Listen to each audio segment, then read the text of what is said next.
billionaire's heels clicked sharply against the marble floor as she strode into her penthouse nursery. She froze mid-step. A tall, broad-shouldered man, his shirt sleeves rolled, his rough hands impossibly gentle, was cradling her baby, tipping a warm bottle to the infant's lips. The baby's tiny fingers curled around his thumb, and his low, soothing voice filled the air. Her breath caught, her throat tightened. She had never seen her daughter look that peaceful until now. Before we dive in, drop a comment with where you're watching from, and don't forget to hit subscribe for more videos like this. Let's begin. Who are you?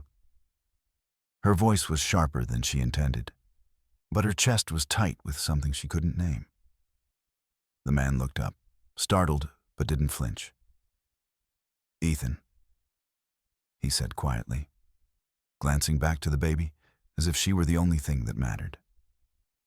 I'm the temp from the agency.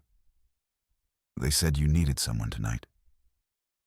She stepped closer, every instinct telling her to snatch her baby away. But she couldn't. The child's eyelids fluttered, her lips still gently sucking the bottle, utterly content. I said no one touches her, she snapped, though her tone had lost some of its edge. Ethan's jaw tightened. She was crying so hard she could barely breathe. I wasn't going to just stand here. Something in his steady gaze made her pause. He didn't look like the usual polished, eager-to-please staff she hired. His eyes were tired, protective. And behind that, a flicker of hurt, as if he'd been judged too many times before. She wouldn't eat for me earlier, she admitted reluctantly.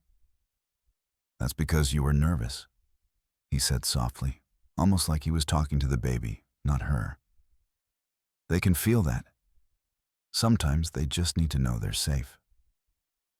The words hit deeper than she expected. Safe. When was the last time she'd felt that way herself?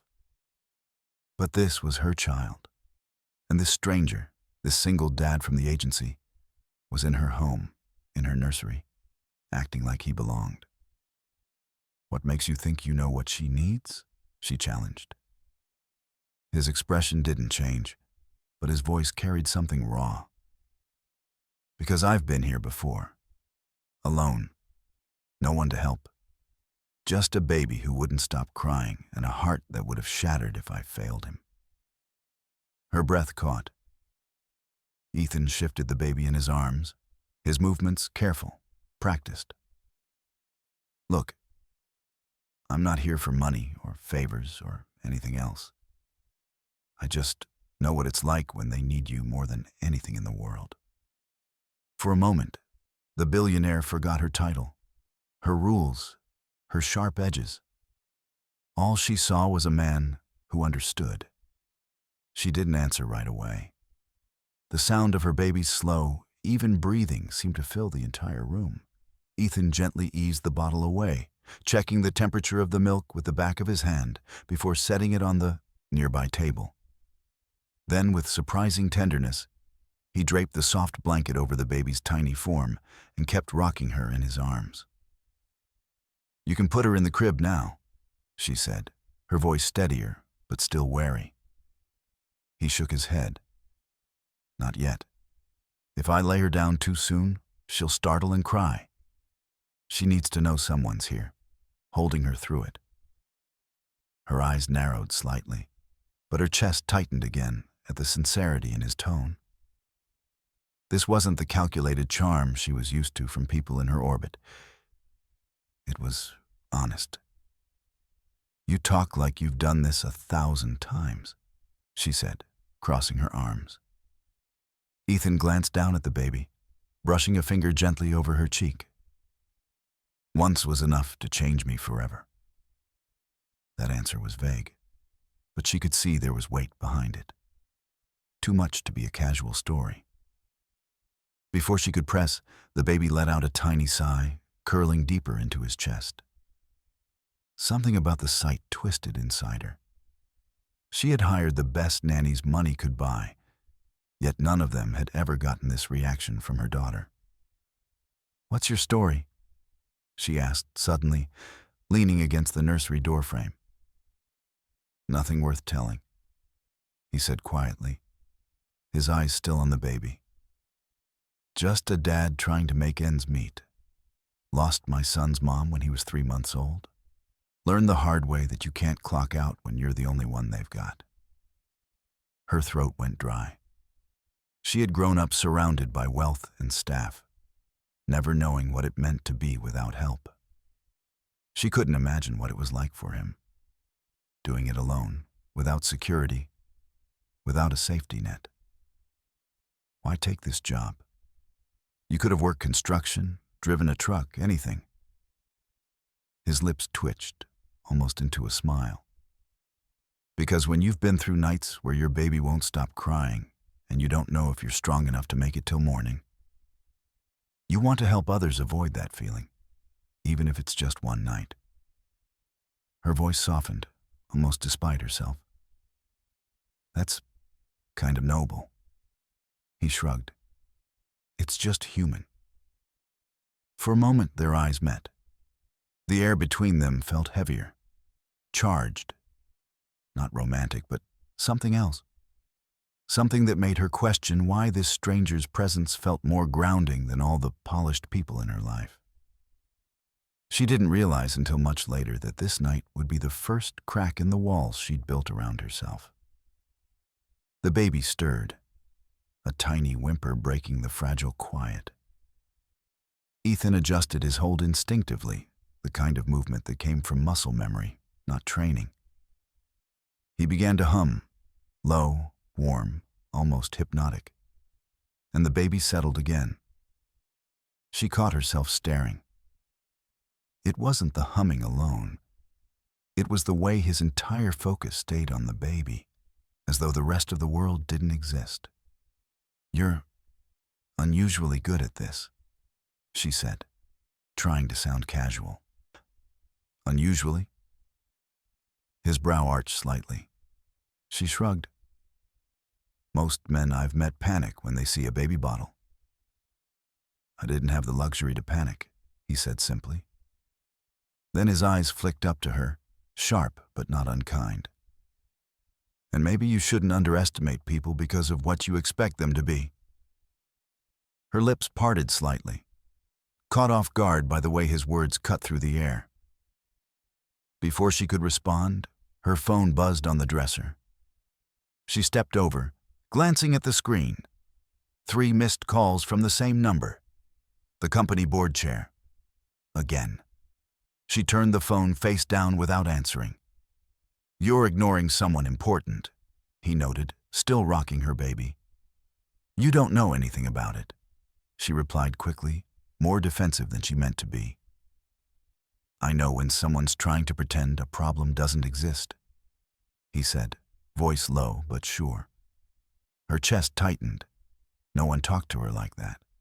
Not employees, not family. Yet somehow, she didn't feel offended, just seen. "You think you've got me figured out?" she asked, taking a slow step toward him. "I think you're someone who's had to be tough for too long," he said. "And maybe you forgot what it's like when someone's willing to carry the weight with you." Something hot and unwelcome pricked at the corners of her eyes. She turned away before he could see. "I don't need anyone to carry my weight." "That's the thing," Ethan said, his voice gentler now. "You don't need it. But sometimes it's okay to want it." The baby yawned, her tiny mouth stretching wide, and for a second, all the tension in the room melted. She exhaled slowly, leaning against the wall. "When was the last time you slept?" "Last night," he said with a faint grin. "For 4 hours." "4?" She almost laughed. He nodded toward the sleeping baby. Parents take what they can get. For the first time in months, she felt her guard lower, just slightly. And for reasons she didn't yet understand, The presence of this stranger in her home felt less like an intrusion and more like relief. What she didn't know was that before the night ended, this man's presence would shatter more than her walls. It would upend her entire world. A sharp knock at the penthouse door cut through the soft quiet of the nursery. Her head snapped toward the sound, brows furrowing. No one ever came here unannounced. Ethan's gaze shifted instantly, his body going still in that way people do when they're ready to protect.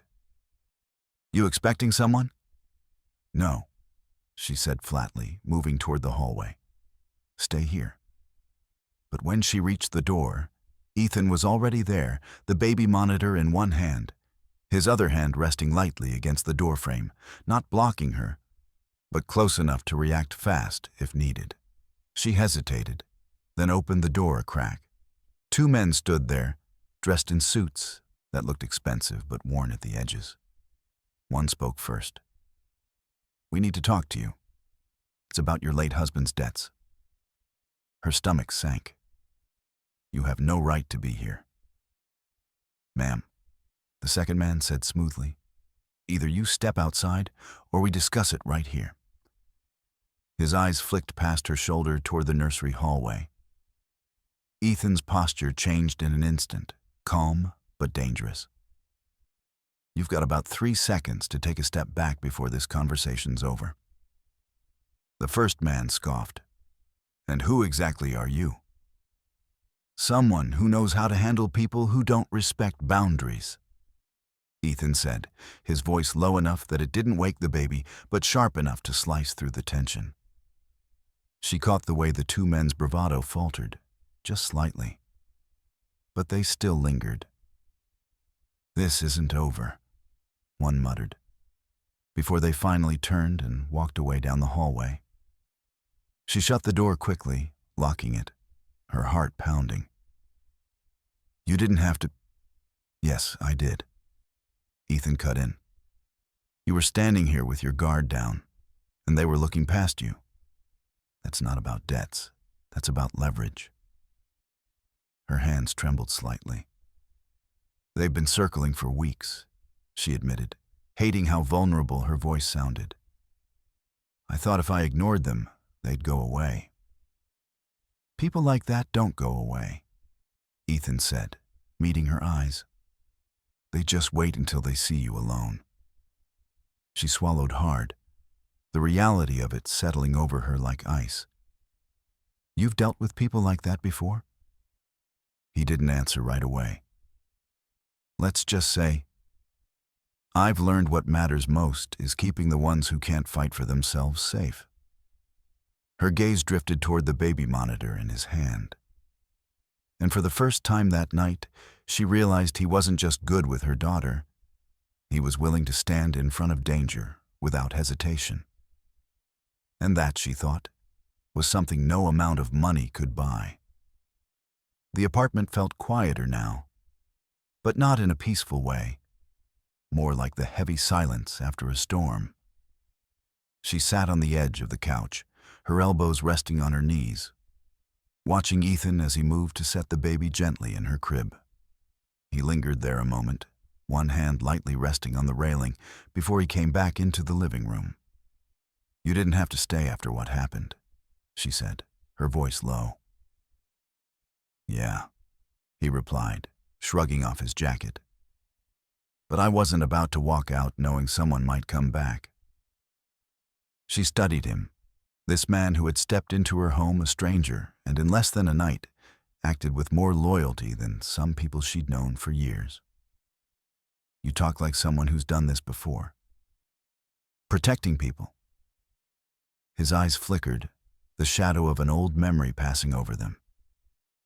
"I used to wear a badge. Before my son was born. Thought I could save the whole world. Turns out I just needed to save one little life, and that was enough." Her breath caught. "Your son, 8 now," Ethan said, a faint smile touching his lips. "Bright, stubborn, way too smart for me. He was born early. I was there every second. feeding him with one of those same bottles, praying he'd make it through the night. Something inside her shifted. She realized then that this wasn't just a man who could care for a child. This was a man who had lived the fear, the exhaustion, the endless love that came with it. She leaned back, her voice softer than it had been all night. You know, most people I deal with only care about what I can do for them. You're the first person in a long time who's done something for me without asking what's in it for them. Ethan met her gaze steadily. Maybe that's because I'm not here for you. He glanced toward the nursery door. I'm here for her. Her throat tightened, and before she could stop herself, she whispered, "Thank you." He nodded once, as if that was all he needed, and reached for his jacket. I should go. Let you rest. But as he reached the door, she found herself standing. Ethan, wait. He turned, and for a heartbeat, neither spoke. Then she said, I don't know what's going to happen with those men, but if you're willing, I'd like you to stay. Not just tonight. He searched her face, measuring the weight of her words, then gave a single, quiet nod. All right.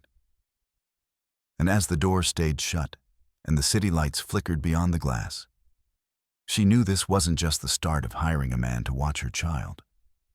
It was the start of something neither of them could yet name, something that might just change both their lives forever.